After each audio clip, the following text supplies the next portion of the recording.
বুঝতে পারছি না যে স্ক্যামেরও একটা সীমা আছে। এই টাইমে অলরেডি ভাই ভোটার আইডি কার্ড নিয়ে মানুষগুলা প্রবলেমে পড়ে আছে, ঠিক আছে।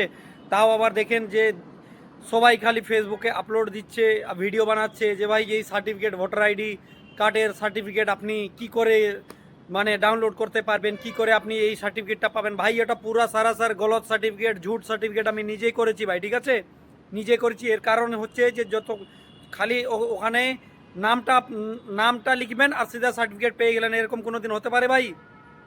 মানে আমি বুঝতে পারছি না যে লোকগুলা কি করে মানে ভিডিও আপলোড দিচ্ছে যে সার্টিফিকেটটা আপনি কি করে পাবেন। মানে পাবলিকগুলাকে একদম বেবকুফ বানাচ্ছে, বেবকুফ মানে বেবকুফ। কি করছেন ভাই আপনারা যে ভিডিও আপলোড দিচ্ছেন যে এই সার্টিফিকেটটা, ভোটার আইডি কার্ডের সার্টিফিকেটটা আপনারা বের করে নেন? কিচ্ছু নাই ওই সার্টিফিকেটের ভাই। তো আমি আপনাদেরকে বলবো, যারা যারা এই ভিডিওটা দেখছেন না ভাই, এইগুলা ভরম মানে এইগুলা যে ফ্রড সিস্টেম আছে, ফ্রড সিস্টেম থেকে ভাই আপনারা দূরে থাকেন ভাই, প্লিজ, ঠিক আছে।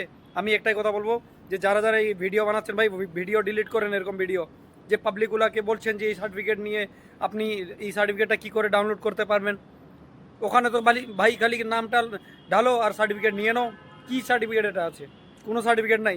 একটা বাচ্চাও যদি 2 বছরের বাচ্চাও যদি নামটা 2 বছরের বাচ্চারও নামটা আপনি ওখানে লিখে দেন না, তো ওই ভোটার আইডি কার্ডের সার্টিফিকেট পাবে? মানে ফ্রডের একটা সীমা আছে ভাই। আপনারা কি করছেন বুঝতে পারছি না।